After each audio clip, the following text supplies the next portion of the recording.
d'étudier. Le fait d'étudier, ça nous calme.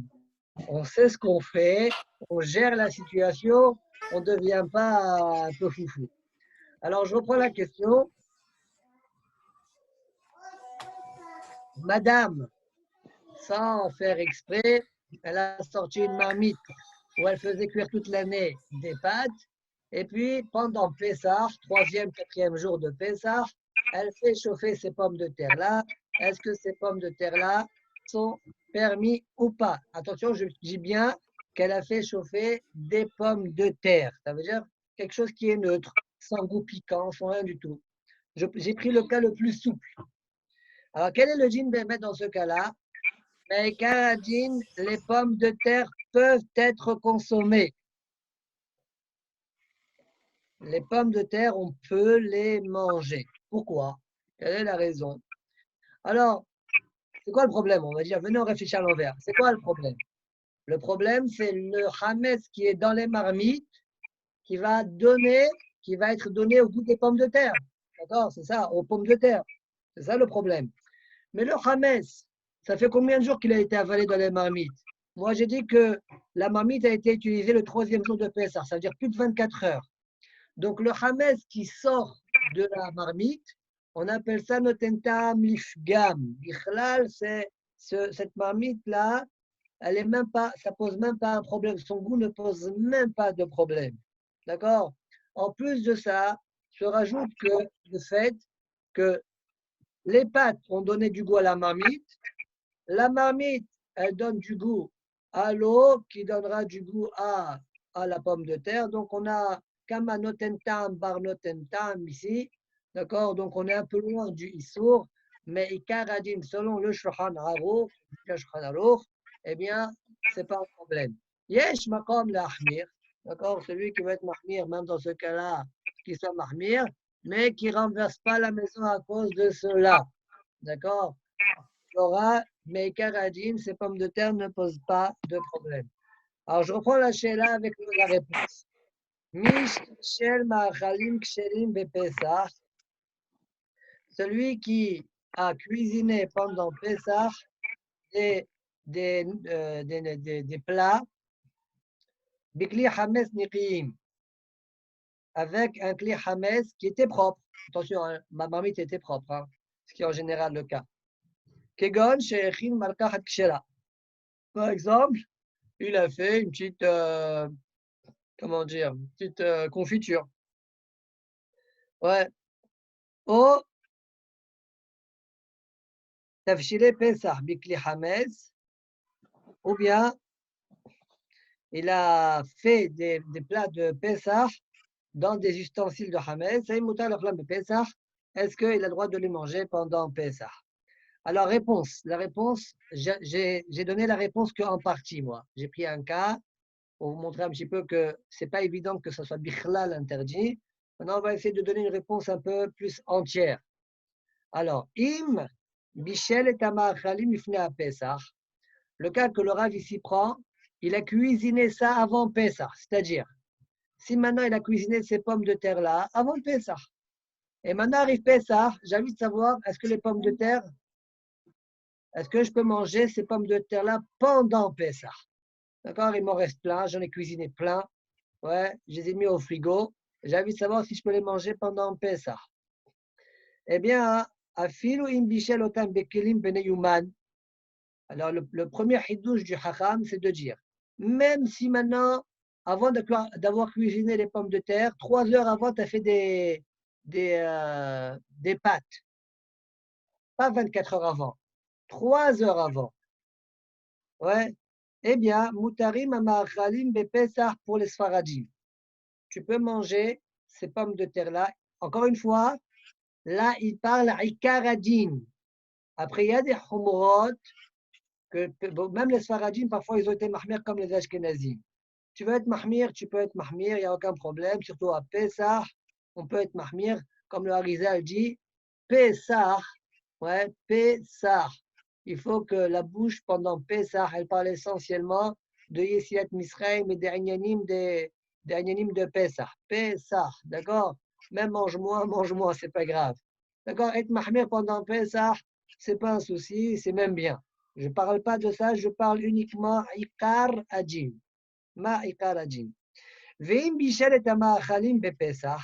Et si maintenant ces pommes de terre ont été cuites pendant Pesach, En Leachira, Melaim Bishel Otam Bekelim Shenam Bneuman.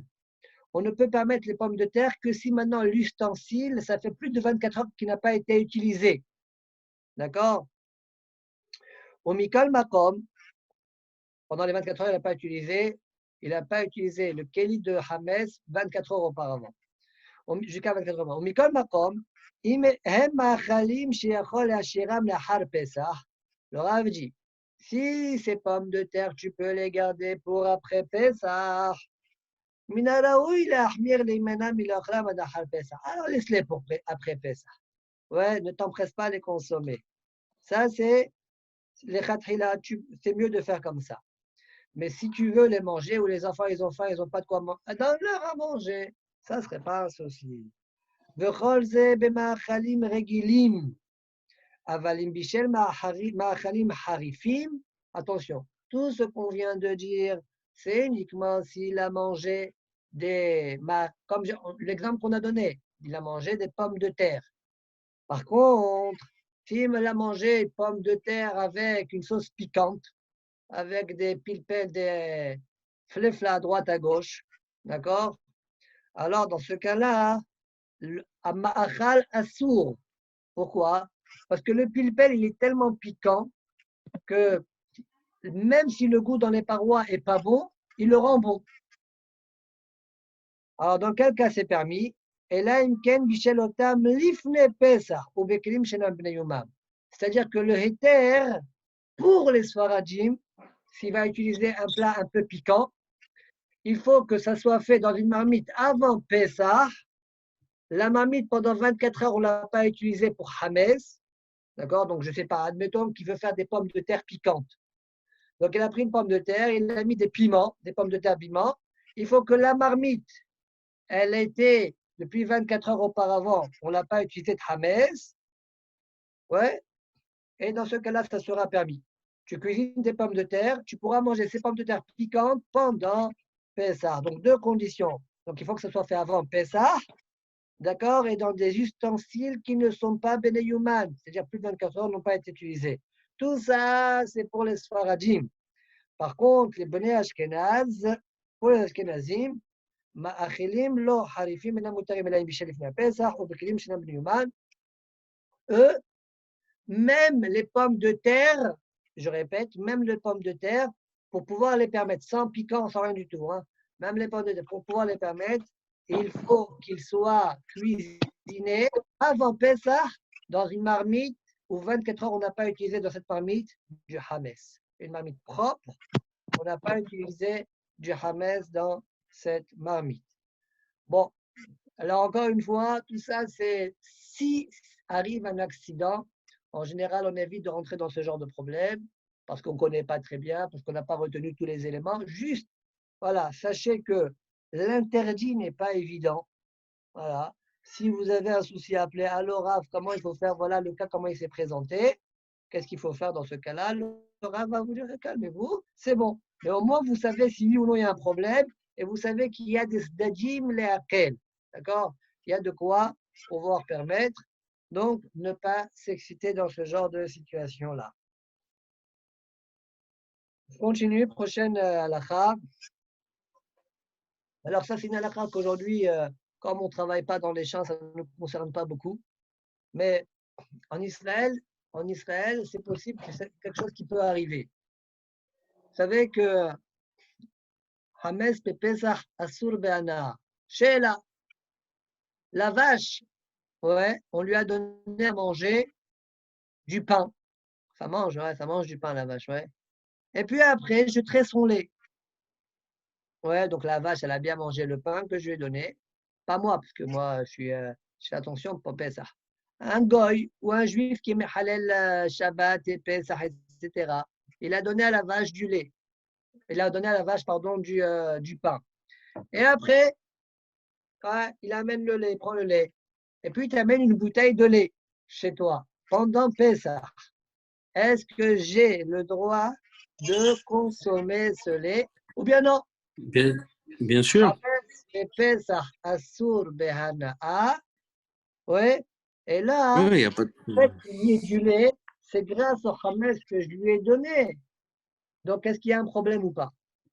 Non, normalement, il n'y a pas de problème. Et si, il y a un problème. C'est comme. Il n'y a pas de problème. Bah si. Comment il y a Il y a pas Non, un de mais si problème? problème tu ou pars pas? de ce principe-là, tu peux plus rien faire alors. Il n'y a plus Mais de si, problème. c'est pour Imagine, ça. tu as Non, acheté une vache. non, t'as c'est acheté pour, une vache. mais c'est pour ça que tout ce qui est, par exemple, poulet et tout ça, apparemment, il faut qu'il ait mangé, il faut qu'il ait été abattu il y a une semaine ou deux, quoi, un truc comme ça. Mais non, ça c'est un Non, problème de kitniot, c'est pas non, non, pareil. non. Ah, d'accord. Voilà. Enfin, Non, je non, pas pense, du hein. tout. Mais Je crois pas s'il du Alors, faut tout. pas partir à la alors la source, bataille, très bien. Venons au livre qui a écrit. Alors, le Hakam ici dit comme ça. D'abord, je lis la réponse. Après, si vous voulez des Nimoukim, on lira Bezat Hashem les Nimoukim. Halav Amagia C'est Mimakom quoi des Shel nimokim? Nimoukim, c'est les réayot, les approfondissements. le Ah, détail. Halav Amagia Mimakom Shelo Ma'achilim. D'abord, bon, la question, pour nous, elle est plus théorique que pratique. Pourquoi? Aujourd'hui, nous, on va à Hyper Cacher, on va à n'importe quel magasin. Le lait, ça fait pas mal de jours déjà qu'il a été trait, d'accord? Donc, on n'a pas du tout, nous, le problème. C'est pourquoi, je vous ai dit, le problème existe que pour ceux qui vivent dans la campagne ou en Israël, où il y a des, comme ça, comment on appelle ça, là, les Kibbutzim. kibbutzim, voilà, regarde. Dans les kibbutzim, là-bas, où il y a parfois des gens qui sont souvent Mehalel Shabbat, Mehalel Pesach, alors ils se permettent, bon, ça, ils font un peu ce qu'ils veulent. Donc là, il se peut qu'il y ait un problème, d'accord? La question, elle est plutôt pour eux, pour nous, elle est plus théorique que pratique.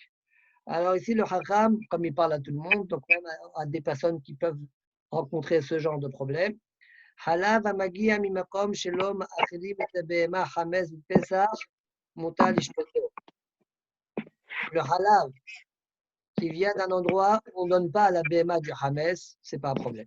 Olam imagia ממושבים שיש חשש שמאכילים את הבהמות חמץ בפסח, יש לקנות את החלב מלפני הפסח או בימים הראשונים של פסח באופן שנחלב כבר בערב הפסח ולשומרו לכל ימי פסח.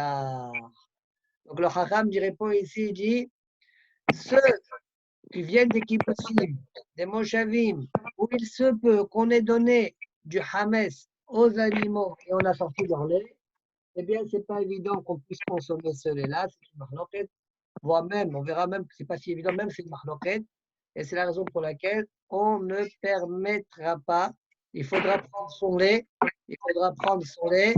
avant Pessah, ou bien le premier ou le deuxième jour de Pessah, de telle sorte que je suis sûr que le lait qui a été trait avant Pessah. C'est quoi le problème, Bémet? Quoi le problème? Alors ici, il rapporte נחלקו הפוסקים אם מותר לשתות חלב של בהמה שהאכילה נוכרי חמץ בפסח. Donc, il y a une mahloket, dans les poskim, dans les acharonim. Est-ce qu'on peut consommer du lait d'une vache à qui on lui a donné du hametz? C'est une mahloket. Le gars qui lui a donné, hein, je ne parle pas d'un juif. Il y a une mahloket, il y en a qui disent oui, il y en a qui disent non. Entre parenthèses, le Kaf Haïm, il est parmi, le Ben Ishai, il est mahmir, sachez-le. Le Ben Ishai est mahmir. D'accord? Donc, il y a des discussions là-dessus. Non, le problème est que ça, on parle d'un goy. Mais le Rav, il dit que Bismanen ou Bavonotenu Arabim, Archash ou Mehalav Amagia Mimoshavim chez Yehudim. D'accord? Et même ce qu'ils ont permis, c'est uniquement lorsque le goy donne. Mais si c'est un juif qui donne, alors il y a un grand problème. D'accord? Vemken Bahamas Yehudi Adavar Chamour Yoter. Veyesh Yoter Lachouch Beze. Donc, c'est la raison pour laquelle il y a une khumra. D'accord? Vous avez compris? Donc, bon, cette question, encore une fois, je répète, elle est plus théorique pour nous. Mais sachez qu'il peut y avoir des soucis ouais, on ne s'imagine même pas. D'accord? Donc, ça, on voit de là un exemple. Deuxième exemple, Mais là, j'ai perdu la connexion par rapport aux pommes de terre de tout à l'heure. Je me suis déconnecté carrément. C'était quoi la solution? ouais.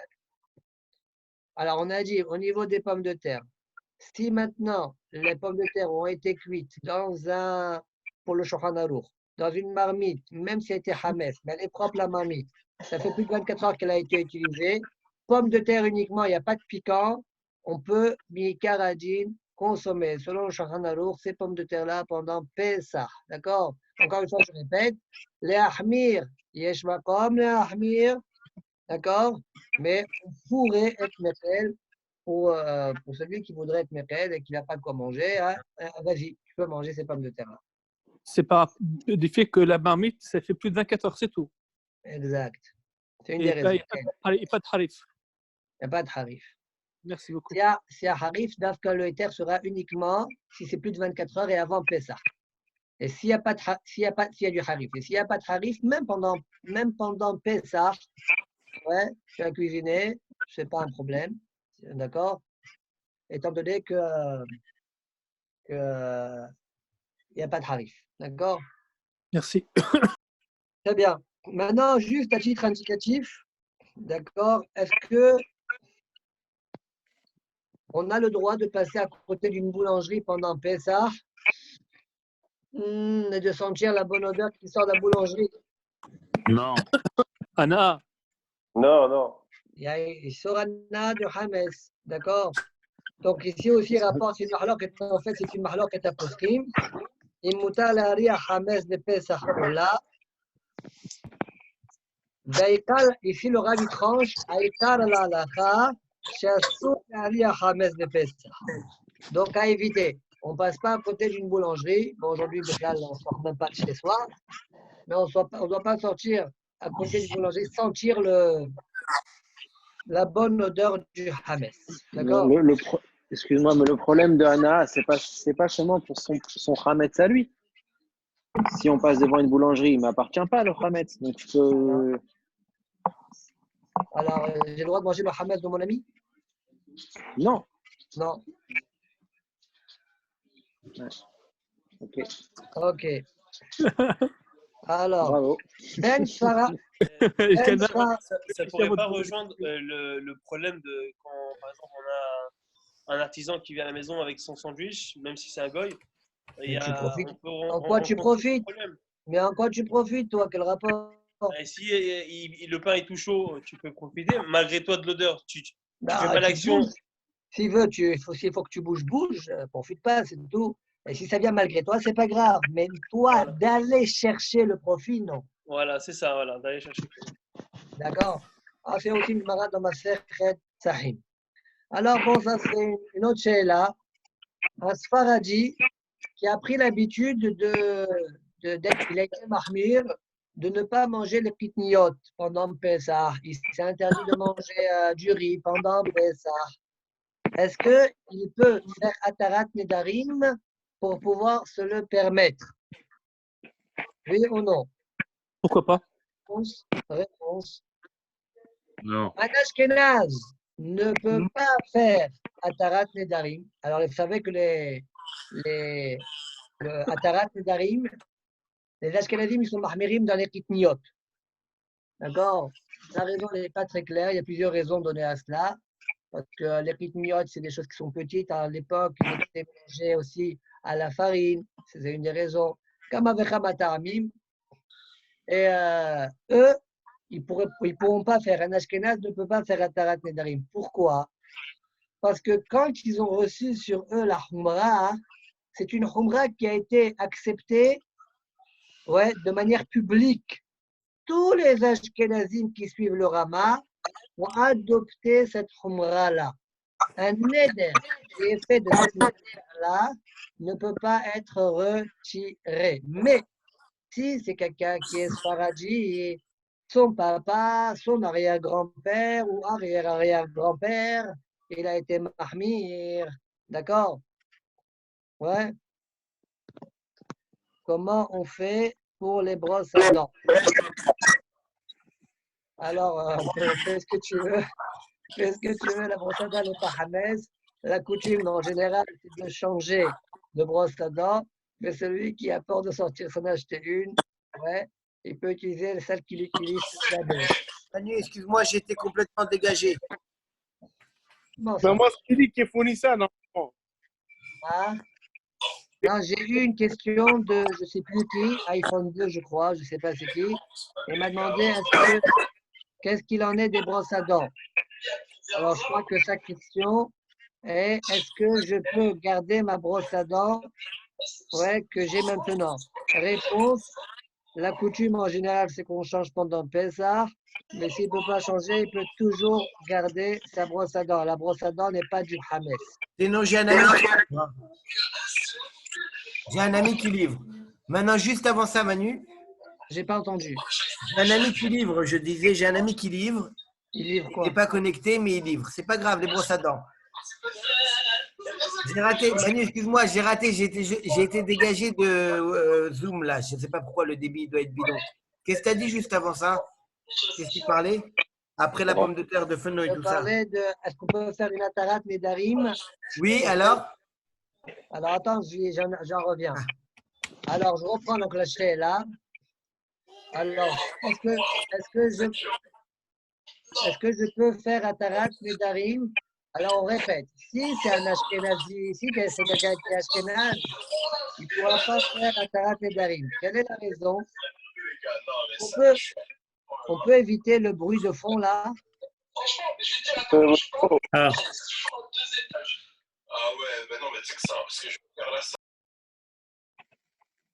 Voilà, très bien, merci. Très bien. Alors, si c'est un Ashkenazi, on a dit on ne peut pas. Pourquoi? Parce que les coutumes ashkénaziotes ont été adoptées par le monde ashkénaz et ça s'appelle un neder qui a été fait par le public. Neder al-Da'at Rabim, d'accord? D'accord? Donc, dans ce genre de cas, Neder Rabim, Neder Sharabim, dans ce genre de cas, hein, on ne peut pas faire Atara. Mais si maintenant je suis Sfaradi et que de manière générale, tous les Sfaradim n'ont pas interdit, par exemple, il faut savoir que le riz, ouais, clair dans la Gemara, c'est écrit que c'est permis. D'accord? Il n'y a même pas de discussion. C'est clair que c'est permis. Il y a juste un Tana qui considère le riz comme du blé. Ouais, la bière Benoni, mais la halakha n'est pas comme lui. La halakha, elle est que le riz ne pose aucun problème pendant Pessah. C'est vrai qu'il pose aucun problème, cependant, aujourd'hui, je ne sais pas qu'est-ce qu'il en est, mais il faut toujours vérifier le riz parce que parfois, il y a des graines de blé qui s'y mélangent. En général, on a l'habitude de le vérifier 3 fois. Aujourd'hui, il y a même des vérifications qui sont faites au laser. D'accord? Bien, il paraît que le Uncle Benz, c'est du riz très bien vérifié, très bien. D'accord? Donc, ce n'est pas un souci. Encore, quand même, faire au moins une vérification. Faire au moins une vérification.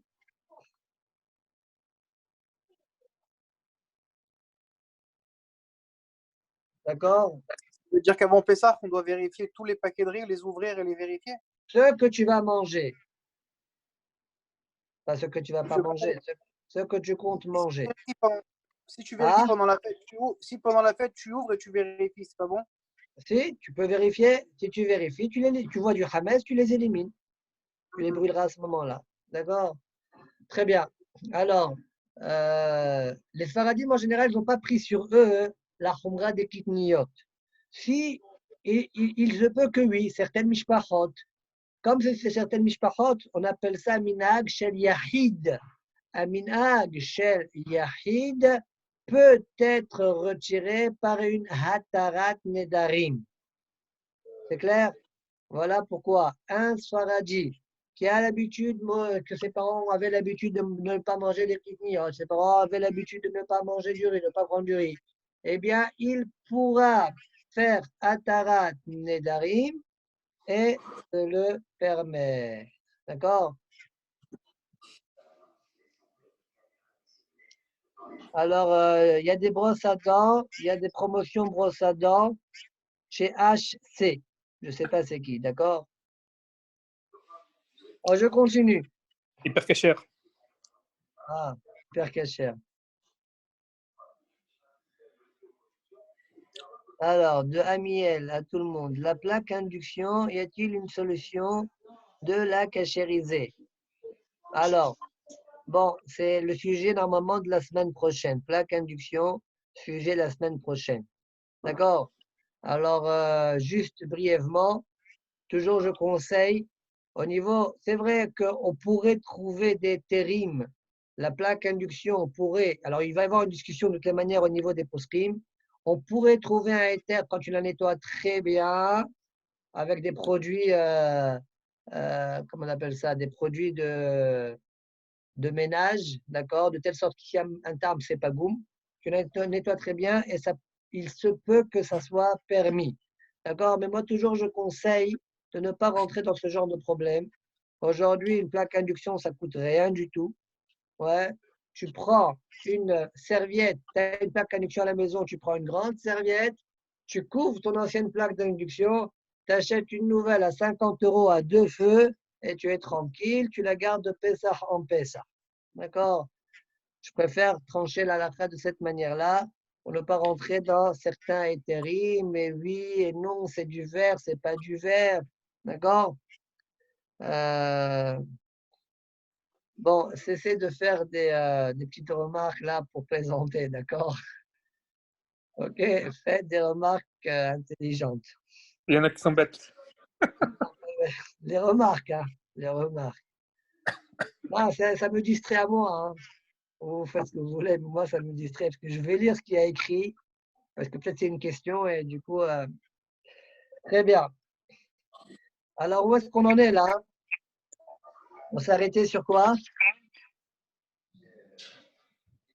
Sur les plaques. Alors, au niveau des produits, au niveau de ce qu'on a pendant Pessah. Produits qu'on. Alors, les fruits en général, il n'y a pas de problème. Tu les nettoies, tu les laves et c'est pas. Il n'y a pas de souci, tu peux les garder pendant Pessah. Il y a cependant par exemple, le café aussi. En général, je crois, regardez sur la liste, mais le café Nescafé, on n'est pas obligé de prendre celui de qui cache les Pessah. Je crois que le Nescafé, il est inscrit sur la liste du consistoire. Si Sylvain peut nous montrer cela. D'accord? Donc, le Nescafé, vous pouvez ne pas le prendre Kacher les Pessah. Tous les autres produits, d'accord, ou qui peut y avoir des soupçons, prenez ce qui est Kacher les Pessah. Juste une remarque, il y a celui qui se permet de prendre des figues, parce il se dit qu'il peut les vérifier, il n'a pas de problème.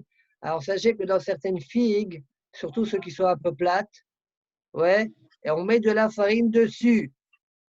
D'accord? Et si on met de la farine dessus, c'est qu'il y a un Archash Hametz dans ces figues-là. Tu ne vas pas le voir à l'œil nu. Hein. En général, ces figues, elles sont un peu blanches. D'accord? Donc, il faut faire attention de ne pas posséder ce genre de figues à la maison. Bichlal, les posséder, c'est une she'ela, c'est un problème. D'accord?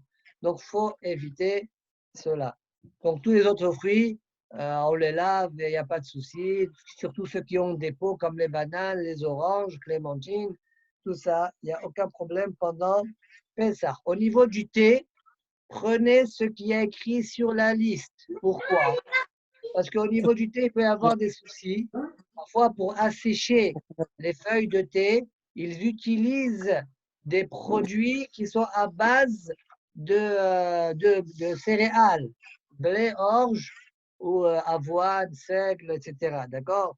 Donc, il faut éviter cela.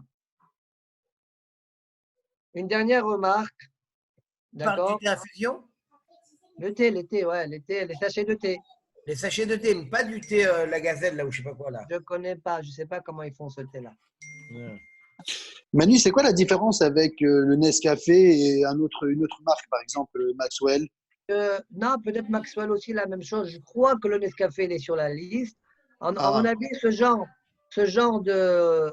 À l'époque, c'était peut-être un souci, mais aujourd'hui, je pense comme c'est des grosses usines, tu vois, c'est des grosses usines. Je pense pas, je pense qu'ils font que du café. Ils ont leur boîte, etc., leur machin, leur système. C'est pourquoi il se peut qu'il n'y ait aucun problème. Sylvain, est-ce que tu as réussi à nous montrer dans la liste ce qu'il y a le Nescafé?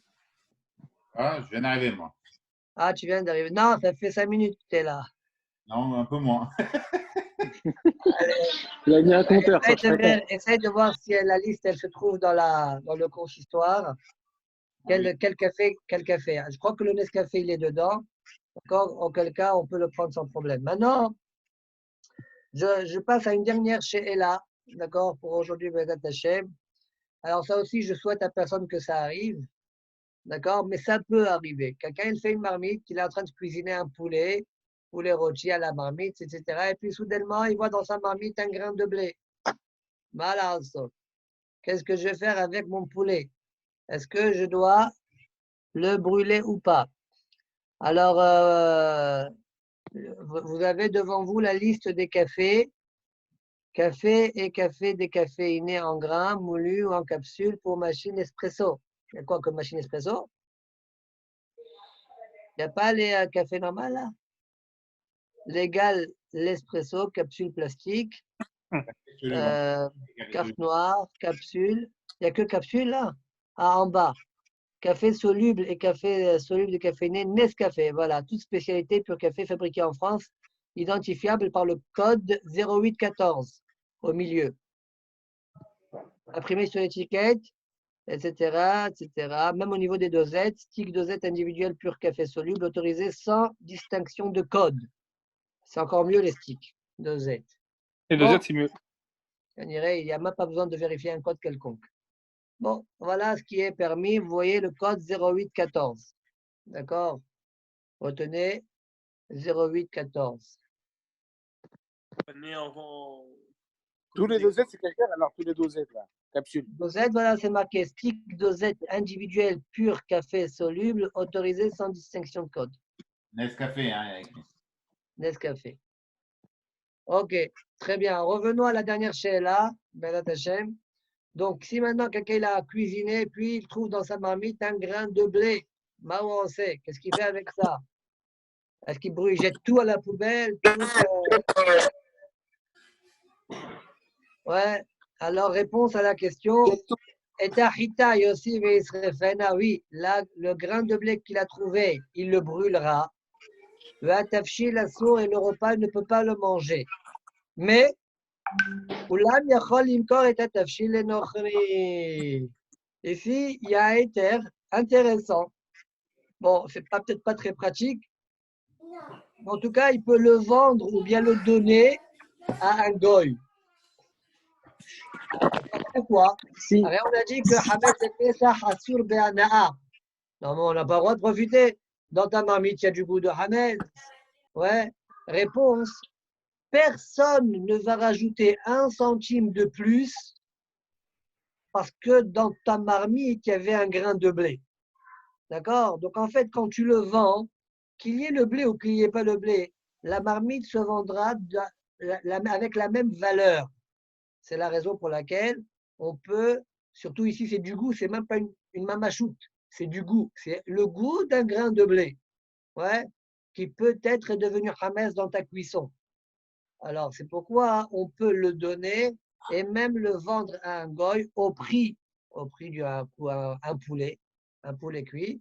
D'accord? Il n'y a pas de souci, étant donné que tu ne profites aucunement de ce grain de blé.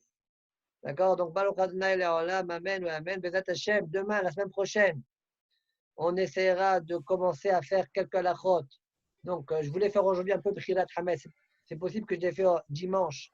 Vous voulez faire quoi, dimanche ou lundi? Quand vous voulez faire? Dimanche. Ah?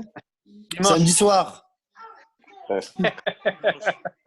demain soir, hein, dimanche. Demain Shabbat.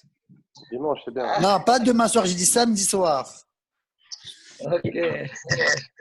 Ah, laisse samedi soir, dimanche soir. Attends. Tu t'imagines une journée entière, 48 heures, pas de téléphone, rien du tout, avec les enfants et. Non, c'est trop. Il faut encore. Manu, Ah, on a le droit de mettre le Hametz dans la voiture et vendre la voiture. oui, bon, le Hametz de la voiture ne vend pas la voiture. Oui, tu as le droit. Toi, t'étais pas là hier soir, toi. Non, mais Non. ce qui est marrant, c'est que On le prix de la parlera, voiture. Bezat Hashem, on parlera de ce sujet-là Je vais mettre ma dimanche. femme là-bas aussi. Rabotai, dimanche soir, Bezat Hashem, on parlera de ce sujet-là, on parlera de Bchirat Hametz. Ensuite, on parlera de Agalat Kelim, Agala en général, et on finira par l'aide à Seder. La soirée du Seder, on essaiera de finir toute la lachot de Pessah nous concernant essentiellement, plus ou moins quoi, à la fin de la semaine prochaine. C'est-à-dire mercredi, une semaine avant Pessah, on a fait plus ou moins le tour des halakhot Pessah pour qu'on soit préparé. Après, il faudra agir. D'accord? Allez, Hazak ou Baruch, Kol Tov. Et Manu, Shabbat le Shalom. cours de Gbara À 9h, Bezat Hashem. 9h. Jojo, ce qui était Jojo. Eli, il n'est pas venu aujourd'hui, Eli. Il a eu peur. Non, il est en train de vendre des masques et des gants.